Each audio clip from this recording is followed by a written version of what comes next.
Pag maganda isang babae, kahit wala pa siyang makeup or may makeup siya, maganda pa rin siya sa personal. Pero high-tech na kasing panahon ngayon eh.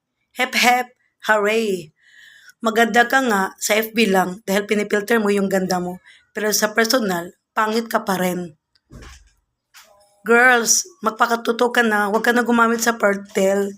Kasi nanlilinlang ka lang yan eh. Nandaraya ka lang. Maganda ka nga, super duper mong ganda. Hep hep, hooray. Maganda ka lang pala dahil gumamit ka ng filter. Pero kapag wala kang filter, ang pangit mo naman sa personal, girl. Kaya magpatuto ka na, girl.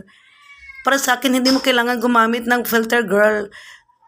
Magpaganda ka sa sarili mo, sa mukha mo. Alagaan mo muna yung mukha mo, sarili mo para gumanda ka. Tsaka ka pa mag-picture-picture dyan sa FB. Okay?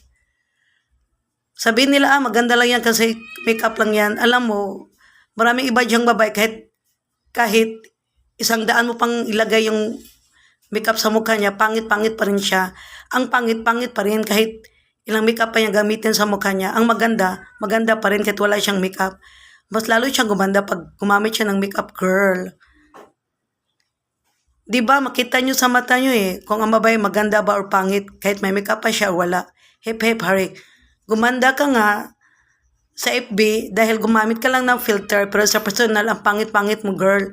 Kaya, ang ibig ko sabihin dito, girl, alagaan mo yung sarili mo, girl. Ayusin mo muna ang sarili mo, magpaganda ka muna sa mukha mo, para hindi mo na kailangang manlinlang, girl, gumamit sa FB. Ahanin mo ba yung maganda ka sa FB, girl?